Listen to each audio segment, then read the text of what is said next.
And the bird? The bird? Yeah.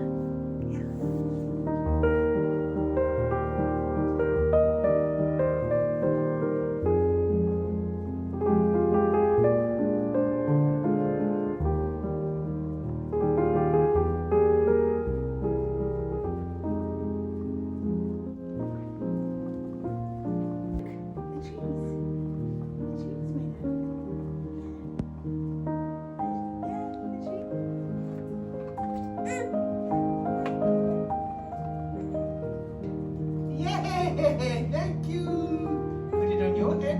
Put it on your head. Yay! Too big, too big, too big. Yeah. Okay. On my head, on my head. Okay, thank you. Buongiorno, good morning. We have done our workout this morning. We had breakfast. I had a cold shower, so I've still got my hairs a bit wet. But I think we can go outside because it's such a lovely day. But I'm just having some tea by the fire. Today we're going to have a chat, and thank you for the hundreds of comments that you left on last week's video with some questions for today's Q&A. Okay, question from a long-time supporter and enthusiastic follower.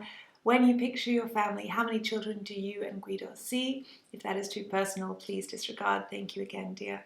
How polite. A couple of other people also asked how many children would you like, or would you like another child? Yes, Guido and I would both love to have another child. I suppose it depends if we're, it seems like, gosh, we're so lucky to have one healthy child, and it's such a gift, so it feels like so much to expect to be able to have another one.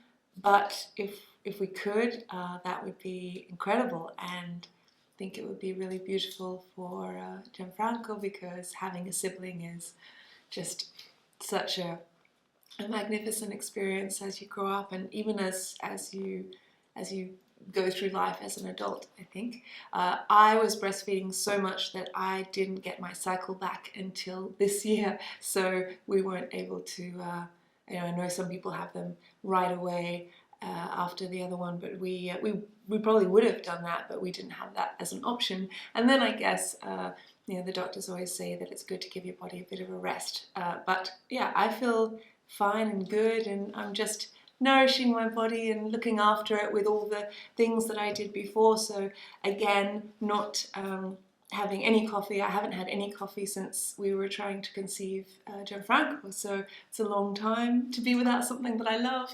But yeah, I read so much about how caffeine, what it does to the female body, and just how it makes the body feel like it's under stress, because it's an artificial energy. And so obviously coffee's not all bad at all. It can be very good. It's got antioxidants and everything, but in terms of being linked with miscarriage and other things like that, yeah, so not that you even asked about that, sorry. but yeah, I'm just doing a lot of those things, and nourishing my body and keeping myself calm. And I think that's after that, you see so many people who are doing all the right things and they're still dealing with infertility, or they just don't happen to get lucky. I know a woman who works with us here on the property. She waited, I think it was 15 years. She got married when she was very young, like 18, and she had to wait 15 years before having a child. And so who knows, sometimes there's no rhyme or reason. So all of this just to say, if we're lucky to have another child, amazing, and if not, we're pretty lucky already with Gianfranco. I have a question. If you're not in Italy and feeding your Italian hubby's needs, what food would you choose to cook and eat? I love foods with lots of spices. I love Indian, I love Moroccan.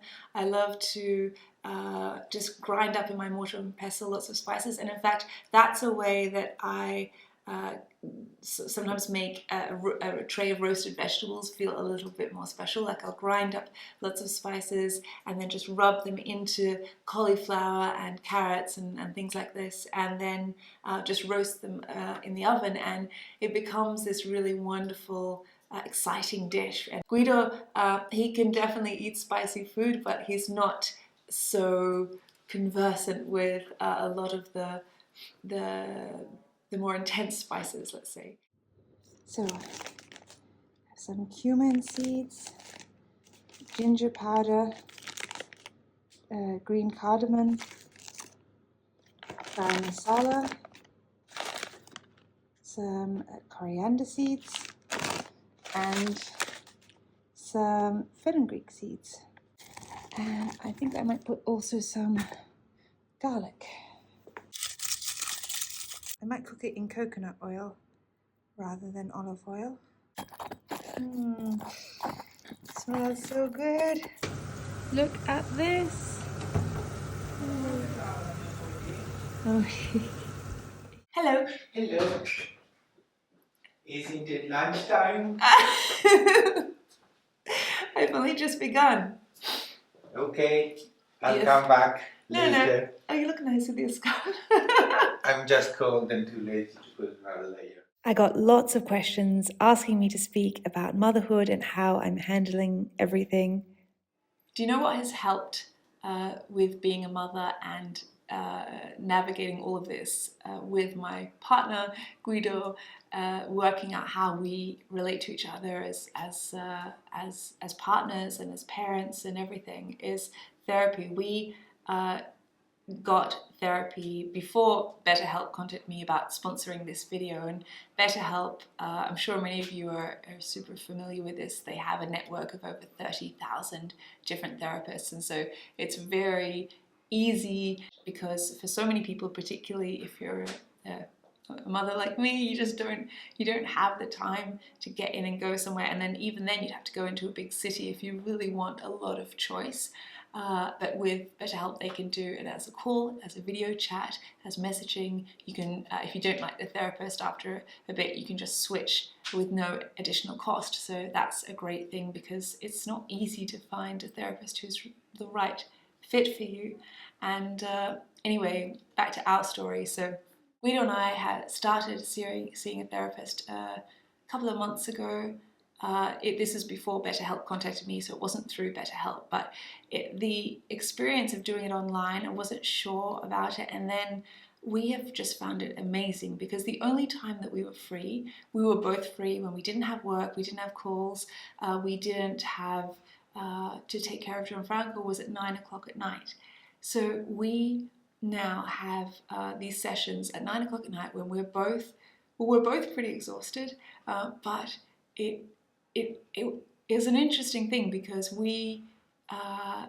it started off being like, oh no, we've got therapy, and we said, oh, we can't, we're too tired, it's not that important, and then surely we can work it out, or surely we can, because we were doing it really just to form some good habits and work out our communication, and Guido was dealing with a lot of stress with different personal things and things at work, and we were wondering how to navigate that and how I could support him through that, and also, you know, just as a preventative measure, I think so many people go to therapy when they hit rock bottom, or if you're a couple, when it's just like, okay, you know, someone's given an ultimatum and said, I'm leaving, and we don't believe in that. We sort of thought, oh, we want to set in place some really good, a good foundation of communication, so that we understand how to respect each other and how to parent as well, because it's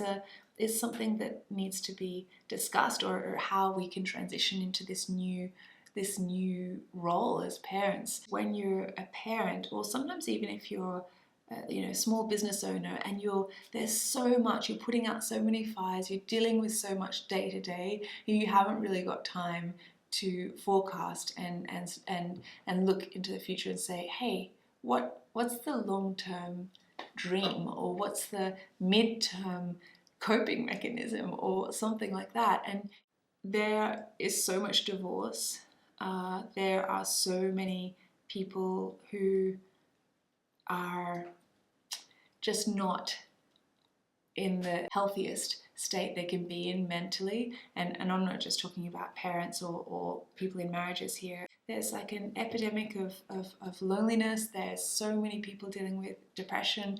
Anxiety is just rife all over the world. So once it starts working for you, you see the benefits and you think, why would we not do this? Why would we not put a priority on how to love each other? And admittedly, Guido's really beautiful in this sense. Like, he believes in therapy so strongly, and he listens, and that's such a, I don't know. I'm just in Italy. It's not so common. So I'm very grateful that I have a husband who says, I want to hear what you have to say, and he's not just waiting to have his rebuttal and say, this is all the stress that I'm having. Because that's the thing, I think, with parenting, is both of you can say, or even if you're a single parent, you can think, oh, I've got so much on my plate, I'm doing so much, there's nothing, I can't possibly change the way I'm dealing with this because I'm only just hanging on by a thread. And I understand that, believe me. It's so difficult to believe that anyone, especially a stranger, even though they're a professional, could help you when you think they're not in this with this screaming baby, with this work pressures, with this, I don't know, whatever, you dealing with a body that's recovering from the pregnancy even a year later. So I understand that it's one could be cynical, but we have seen such amazing benefits just because even though it's online, we'll just have this therapist looking at us through the screen, but it's about making time and dedicating time to say, hang on, take a breath. What are the patterns that are happening here? What's going right, and what could be just shifted in a different direction? With BetterHelp, they've made it very simple for someone to just say, like, I don't have time to get in a car and go to someone. I don't even know if therapy can help me, but this is a wonderful way for you to move into trying it and seeing if it works. They get you to fill out this questionnaire, and you tell them what your preferences are, what your beliefs are, what kind of therapist would work for you, and then they match you, in most cases, within 48 hours. Over 4 million people have used BetterHelp, and they have offered my community a 10% discount off the first month. So if you're interested in trying it, then just go to the link, which is betterhelp.com/Kylie, and you can try it out, see if it can help you in whatever situation you're in. At the start of the year, I think, is a good time to try to say, okay, I'm going to do something different. I don't want to end 2024 with that feeling of heaviness again. I want to try and see the patterns in how I'm responding or how I'm dealing with things. If it's relevant to you, then go and check out betterhelp.com/Kylie. If for whatever reason therapy isn't an option for you right now, but you're feeling very alone, maybe watch this video I made on depression, anxiety, and suicidal ideation. It's like a meditation that I made, hoping to be that friend just sitting on your bed and holding your hand through whatever you're dealing with, and to let you realize that you're really, truly not alone. I'll put a link on screen now. Dear Kylie, do you feel like it's harder to make new girlfriends after being married with a home and an adorable baby? If you hadn't met Guido, what do you imagine you would have done next? Have you ever been to Santa Barbara or thereabouts, as you've been to so many places? Cheers, grazie, alla prossima. Unfortunately, I haven't been to your home of Santa Barbara. In the US, I've spent time for work and pleasure in San Francisco, Los Angeles, San Diego, Dallas, Houston, Louisiana, Washington, New York, and Chicago. if I hadn't met and married Guido, I don't know what I would have done. I guess I may have considered moving to Paris or New York. These are two cities I really love living in and probably offer more people I would have connected with for a serious relationship.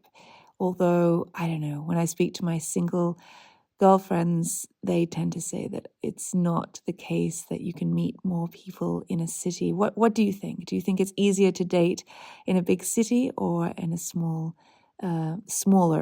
town or a smaller city? Do you feel like it's harder to make new friends, girlfriends after being married?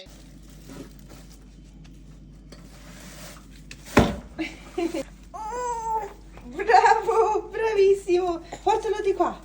Di qua. Bravissimo. Bravissimo. Ah, bravo. I always feel amazing after speaking with another mother or father and hearing how they're approaching things differently. But often I forget how great it feels because I have so many other demands. Like most people, with or without children, I have to carefully manage my time between working and allowing quality time with my husband, taking care of Gianfranco, looking after my health and sleep, spending quality time with my parents, and also with Guido's parents, because one of the other questions someone asked was, how is my relationship with them? And it's really wonderful. I consider Guido's mother like a best friend. In fact, when he goes into the office in Florence, I will often spend the whole day with her and confide in her more than I would with a girlfriend of my own age. Anyway, I've realized that it is so gratifying to speak with other parents, even if I don't have the closest friendship with them. It's just really bonding. Then again, one also needs those deeper friendships, and those are harder to find or to maintain. You have so little time, and so if I organize to, I don't know, take Gianfranco out somewhere with us and it's a different place, or we sleep over the night at a friend's place, I imagine for most parents, I mean, if you're organizing a babysitter or something like that, it's a lot. So you want it to be worth it. I'm a bit of an introvert. If I go to a party, I can converse with people without a problem. I don't get nervous or anything, but if you're this type of introvert as well, you can find it tiring if it's not real conversation, that you're being truly yourself and you're not just sticking at the surface level. Because I am so happy just on my own or just in the company of my partner and my son. Or there's this worldwide issue of loneliness that is increasing exponentially, not just my age group, not just teenagers who are born into the world of the social media and all the digital disadvantages, but also people in their 60s and 70s, even if they're married, if they're single, it doesn't matter. I mean, people are looking more and more for like-minded souls, and they, I guess a lot of people find them in church, but not necessarily. I see and I read about just people feeling this challenge of loneliness and making true friends everywhere. It's difficult with women as well, because women, and it's not their fault, but we're always comparing ourselves, probably I would say more than men, and I think that it becomes so hard, because women are always looking at everything, not just how we look, but is this person, what stage is their, how is their career, and have they had to work for it, is their career come easy to them, or do they have more free time, who's more stressed? You may have an image in your head of like two women who are competitive and envious. Not necessarily. Sometimes it's just that if you're at a different life stage, or if someone has something that the other person would really dearly love, or has been working so hard to attain or achieve, or whatever, then it can be awkward. It can be difficult to, and maybe you're not the best person. Maybe that's not the right fit for that time in your life, and that's hard, because what it means is that as a female, you kind of have to find you don't have to do this, but it works easier if you can find someone who more or less has a lot of the same things in their life. And by things I don't just mean material things, sorry, I mean also they are just emotionally and psychologically at the same stage in their life as you. And I find that when you get that, I mean, I have a friend I'm thinking of, and we can share really openly with each other. I don't know if you do this, but I constantly censor myself because I feel it in other women. I see it, and I've heard about it from friends. I mean, I have a friend who is single, and she hates the way some women who are married will go on and on about different things, about whatever, trying to get pregnant, and this friend is saying, gosh, all I would like is to have a partner, and this person is just going on about trying to get pregnant, or all someone else who has been working for years on their career and it hasn't taken off, and this other person just started up a business, it's flourishing, and this other person who has dedicated their whole life to the career still hasn't had that kind of recognition. And it's difficult because women, is it just women? Maybe it's men as well, but I do feel like women are a little bit more prone to comparison, and it doesn't mean that they get catty or mean. They can, but it's easier to be yourself when you're sort of with someone who's more or less at the same stage. And as much as it is obviously better for us to frequent a range of different people, and so that you're not just stuck in a bubble, and that's what I try to do, but sometimes I've found that it's hard. My mother was saying that she just really thrived having mothers groups, and she said she doesn't know what she would have done without having a mothers group that she had back in Australia when she had me and my sister. But I haven't found it here. I mean, I haven't, because I work full time. It's just there's not, but that's not true, because you could make time for it. If there were a group of really lovely women, I would definitely make time for it, like I make time for exercise or spending time with my parents or something like that. Angelina asked, do you follow someone online? Where do you get your workout routine? Okay, so for the step, Guido and I have been following this woman who's called, I think it's Puzzle Fit, and she does she does step workouts which are nice and hard, but for weights, like for a full body strength postpartum workout, I found this channel which is called Nourish Move Love, and yeah, I find that her so I hate all the background music. It really it really irritates me. But this woman is great, and she's got such a vast array of different videos, and it definitely helps you if you're postpartum, or if you're just, I guess you're always postpartum, aren't you? Because after having a child, yeah, if you're there are parts of your body that are just not ready to get back into things, then there are softer options. So she'll do a move, and then she'll say, if you want a softer version of this, this is what it is. And actually, Guido did the postpartum strength body workout, and he did the softer options, and yeah, it was really good. Beautiful video. I'm so happy to see someone normal who is not doing some ridiculous exercise nutrition plans and being obsessed with them. Thank you. Are you planning to visit Australia to show Gianfranco how life is over here? And what are your plans for your property? Are you still possibly planning to rent the cottage for community members? I would love to show Gianfranco Australia. There was also the question, is your family planning to relocate to Italy? Where should they be based? It's hard because, you know, they've got my sister is in Mallorca. We don't know whether she'll be there forever. I'm here, definitely based in Tuscany, but how does that work? They're here with us on the property now. It would be lovely to just have them here on the property all the time, but obviously that would be selfish on our part, because it's great for us, but I want my parents to be able to live wherever they want. I'm not sure. I think some other people asked about what's happening with my parents.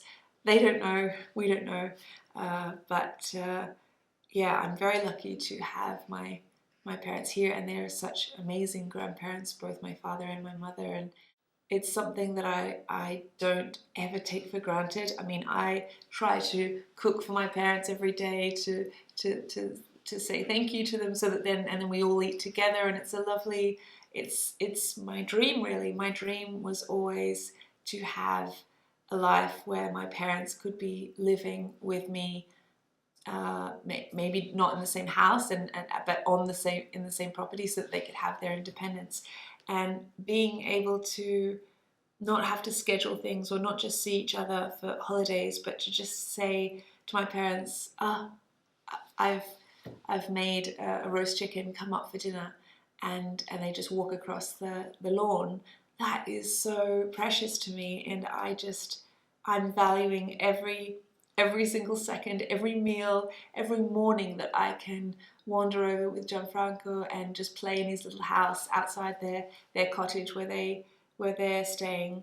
It's so meaningful to me, and I'm sorry that sometimes I feel bad, because I know that a lot of people don't have this option, that either their parents aren't both alive, or they just don't live close by, or perhaps they're not, they're not on the best terms, and so they don't, it's complicated because they may not want to babysit, and I am so aware of that. And when I was choosing a partner, some people just go on looks or the feeling that they have. I was always thinking, right from early in my 20s, thinking I want to choose someone who gets on well with my family. And this was really important to me, because one of my biggest dreams was to have this type of setup as a mother, to be able to share. Obviously, yeah, you want the help, but it's more than that. It's about being able to witness a child growing up and hitting different milestones, and have more people than just your partner that you love to share that with. Are you still possibly planning to renting the cottage for the community members? No, I don't know if you missed it in another episode, but I explained that just for privacy reasons, it could be a really successful Airbnb or something like that, and I would love to be able to show you everything we're doing, and then say, hey, come on over and be here with us. But it's just, yeah, I'd rather not have our place just be accessible like that on the internet, and having strangers sort of come in every week or something would be a bit overwhelming for me. Also, having a child, I know that like 98% of the people in this community are so beautiful and kind, and I read your cards and your letters, and I think these people feel like relatives more than some online community. You feel like a long lost uncle and aunt that we might like to have a lunch with, but I just get a little bit, and it's not just me, also my parents and Guido. I hate to talk about this, but there are people out there who would like to do me some harm, and having that as an option for some people to come and stay would give me a lot of anxiety, because it seems like, oh, why are you being paranoid? No, I'm not being paranoid. There's been some incidents that have given me and have substantiated some of my fears, and so Guido is like, no, we just need to rent it out to an Italian who doesn't know anything about me, doesn't is just going to rent it out long term. And also for Guido, he said he doesn't like, changing over the sheets and the cleaning and all the rest of it, and dealing with, I mean, Guido's mother has an agriturismo, and she is so full on. She's always answering questions, people saying, how do I get to the airport, how do I get there, and what's around there, and can you tell me the restaurants, and is there a walk we can do, and oh, we had to change the dates, and can you change this, and it's a full-time job, and neither Guido nor I have that kind of time, so we would prefer just to get a long-term tenant, and we've had a lot of people, including friends, who have just said, please, can we rent that out, even though it's not finished yet. So unfortunately, that's the plan for the chicken coop. How is your bedroom coming along, and is the bathroom finally finished? Almost. I have been collecting some amazing things, fabric for curtains, rugs, lots of different things, furniture, and I've been filming some of that this week and last week, and so that will be coming in next episode of Renovating a Ruin, which will be next week. So I cannot wait to show you that for our master bedroom and bathroom. Although I tell you what, after I was holding off because I didn't want to I've held off from having a bath because that's going to be a big event. I want it to be like, yes, everything's finished. But a shower, we've been having the shower there after our workout, and both of us fit in the shower because it's so lovely and spacious, and it's just incredible. You finish the workout, you're under the shower, you're looking out at the green hills, and actually we can see deer frolicking in the hills as from the shower. It's so beautiful. I'm so excited by it. Even my footprints on the terracotta, everything gives me so much joy in that bathroom, even just now, even though we haven't got anything in there yet except a bath mat. So yeah, hopefully we will be close soon to moving in officially to the bedroom and bathroom. We are quite curious to know what Guido does for a living, and is he able to work remotely? Not completely remotely, so he goes up every week and spends 2 days a week in the office, and then the rest of the time working remotely. Guido looks after his family's properties, which include the olive groves and the vineyards, because they produce olive oil and wine. And then he also deals with bankruptcy, so he deals with the fiscal side of bankruptcy for a lot of different clients, or he works with foreign clients, like that castle project that I filmed a few months ago, with foreigners or who are setting up companies in Italy, and looking at all the fiscal nightmare that is running a business in Italy, and he says he gets all these business people who come in and say, I've got this in London, I've got this in New York, I've got this businesses all over the world, and they then come to Italy and say they've never had such a challenge as in Italy. And so being bilingual and also having an understanding of the labyrinth of the fiscal laws in Italy, Guido tries to guide them through that process. It's not his it's quite tedious work, and he doesn't love it as much as I love my work, and sometimes I have to remember to try to empathize with him, because it's a totally different type of work. I mean, he doesn't wake up and bound out of bed and say, I can't wait to just go and look at those spreadsheets. But I also like the fact that it's not his whole life, and it then means that he can just switch off and spend time with family and with me. And sometimes it's great to do your passion, but other times it's great to do something which is just a job. And I feel like these days it's almost become like, oh no, you have to love what you do, but not necessarily. You can be competent in what you do, but it doesn't have to be your absolute dream, because Guido, this is at least what is expressed to me, is that he does his dream stuff in the mornings, in the evenings, in in the weekends, and in fact he makes a lot of time to live the dolce vita, as some would say. I mean, it's a cliche, but he does love to stop just work and have a lovely long lunch with me out in the garden on a Tuesday, for example. So yeah, it's great that he is able to do that. Why does Guido not help when the baby wakes up during the night? He does now, but we've only just gone to, we've only just weaned Gianfranco, so it was like for a year and a couple of months, it was just me. Also because Guido really struggles with not sleeping, whereas I can, so it got to a point where he would be really irritable the next day, and that would really affect me. And so even though he might have said if I was absolutely exhausted, oh, I'll try and get him to sleep, or I'll do it, and but then he would be really grumpy the next day. So I said to him, look, I'd prefer to, every couple has to work out what works for them, because every individual is different, every baby is different.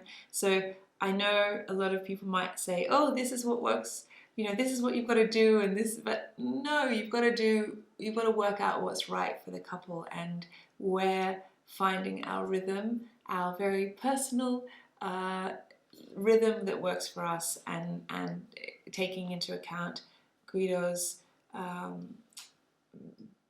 sleep patterns and his temperament, and my my desire to breastfeed was a huge thing. I mean, obviously, if I had said, look, I don't want to breastfeed, let's just give him the bottle, then Guido would have been up sharing that responsibility with me for sure. But yeah, there's just a lot of different factors, and this is what works for us. But yeah, I have to say that we're just different. I don't know, maybe that's something that as I've been really lucky with, is that I can operate a bit more on less sleep, and I know people are going to say, hey, it's so important to sleep. Yes, I know that. I've read Why We Sleep. I read so many books on sleep, and I completely endorse the magical powers of getting enough rest, absolutely. But you have to just make the right choice that's the right choice for you, your child, your marriage, and this, for me, is what works for us. And already I can see that it is getting so much better, because Guido now is also becoming so much closer to him. I struggled a lot, and the reason I say this is not to speak badly of Guido, but because I'm thinking about the mothers who are watching this and are saying, I don't want to make them feel like, oh, I'm all alone, I'm the only one who's struggling. No, this is why I talk about the lack of sleep again and again, because if I see a video and someone is cooking and exercising and running around and looking all happy, and they don't also show that there's how it's working, or whether it's taking a toll on them, or whether they're not sleeping, or whether their baby is creating also like beautiful moments but then difficult moments, I can feel like, oh, what am I doing wrong? This is so, how is it possible? And the fact is, it's not possible, and well, it is for some, but I guess for most people it's not. It's a balance of, it's a mix of joyful moments and then a real struggle. And so yeah, it's hard, because if you complain, people say, oh, why are you complaining? And if you don't complain and you show just beauty, then people say, oh, you're not real. But actually those people who complain, probably like 3 people, I would say, literally 3 people, and most of you are just all out there giving us so much support, and it's really lovely, because I know that most of you do have children or even grandchildren. So I love that you're encouraging me, even though you probably have a million thoughts on what we're doing wrong, or how you would do things differently. So I appreciate that you're just here, always polite, and people saying, people were so respectful and saying, oh, maybe you should consider taking away one of the naps, because I said last episode that Gianfranco has 2 naps a day. Yeah, we did do that. We did try, but it's at the point where he, you can see him, his eyes closing and everything. And my mother always, just says that it's so important for babies to be able to not get overtired. And also he does a lot of exercise. Someone else was saying, why don't you let him walk on the walks? He is always walking. He's always moving. He does such like laps of the garden. Like we'll go and do the orto, the vegetable garden, and then we'll walk all the way down to the pigsties. So he will, you'll walk like a kilometre or something. And aside from that, then he goes and gets all the wood for the fire. So he'll pick up all the really heavy pieces. I'm talking like this big, and he'll pick them up and he'll go and then bring them all, waddle over with him to the fireplace, which is a whole different room.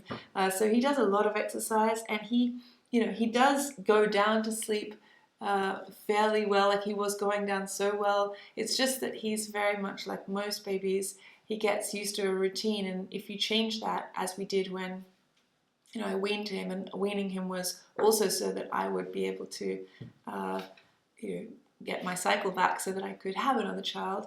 And this is just a period of adjustment still, I guess. And then I'm certain that we should be able to get him going down, because he goes down really well, and then he just wakes up screaming and where we read the book The Happy Sleeper. We read books on sleep training, and then we just decided that that's not the cried out method, or even a gentle sleep training method was not something that we believed was the right fit for us.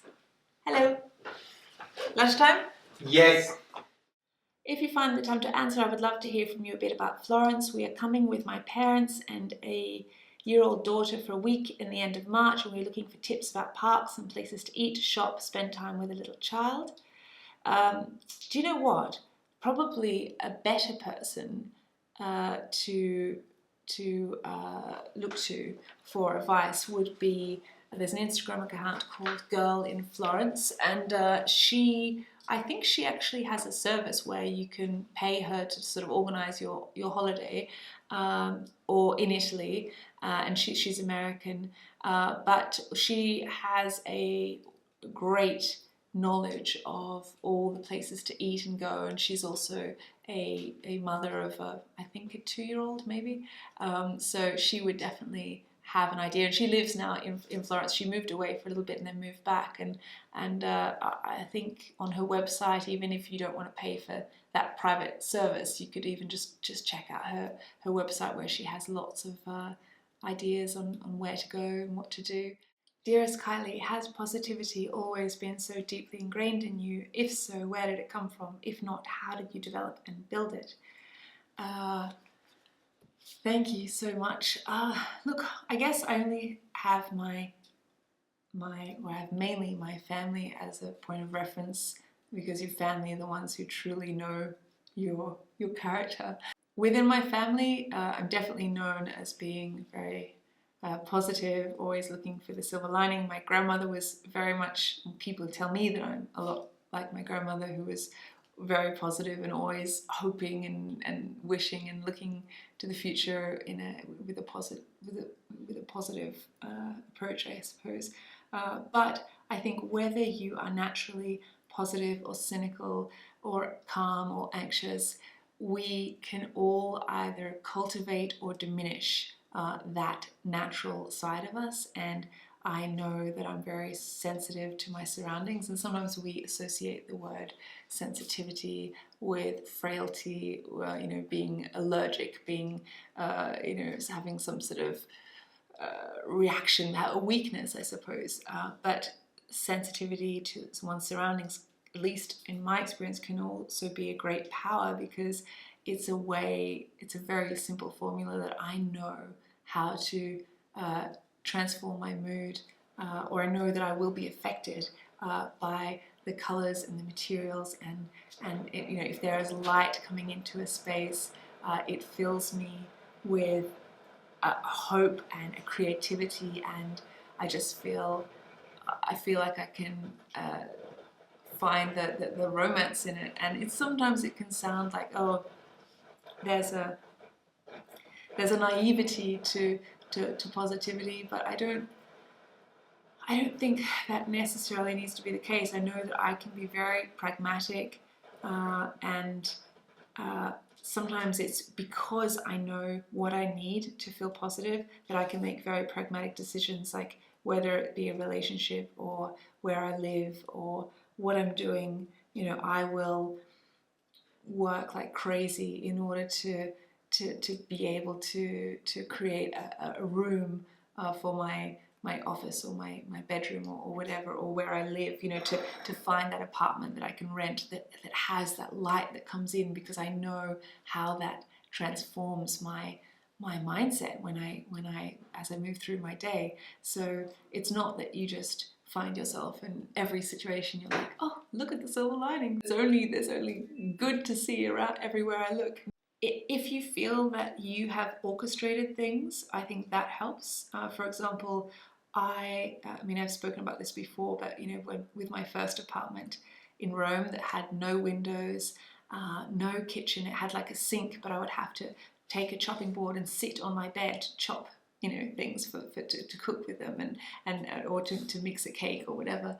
And I, that's an example of, okay, a plate. I've just told you that like light means so much to me, and I chose an apartment that had no windows, and it was basically a basement in Rome. It was my first apartment there, but I thought, no, I'm going to choose this because it means that I'm in the center, in this most beautiful street, right in the center, historic center, and it's such a beautiful, centrally located place. And it meant that I could just wake up and go out to the market and go out and have my coffee in this beautiful cafe, or I could go out at night and just walk home from the discoteca. And I think that when something feels like a choice, like you can tell yourself, like, this is my plan. Like, having a plan for how you want to live helps you see that the decisions you're making, even though you may be in a situation that's not the most ideal, or it's not your dream apartment, it's not your dream relationship, it's not your dream job, but you are still empowered by it, because you say, no, this is, I'm going to make the best of this because I chose this, because this is a stepping stone, or I chose this, but there is a way to make this beautiful. Like, for example, in that apartment, the landlord was so awful. I remember there was no electricity, and it all went out, and the toilet wasn't working, and she just said to me, oh, well, I'm away at the beach and I don't feel like coming back to Rome, so you'll have to deal with it for a week. And I just thought, but if you use your creativity for problem solving, that's the way that I approach positivity. So, for example, I thought, okay, well, I'm just going to imagine myself as like some 1940s or 20s or whatever artist, and living in this dark place, but then outside is the eternal city, and it felt so poetic to me. And Thank you for watching. I've just got Gianfranco sleeping in the pram, and I didn't get time to answer all the questions, but I might try to answer some more of them on Instagram. So if you follow me on Instagram, you can check out my stories, and I'll answer some questions there. Thank you, as always, to my patrons, and I shall see you next episode when I have lots of renovation updates happening. We've been doing lots of shopping, and it's so exciting. I can't wait to show you. So I hope I'll see you next week. Alla prossima.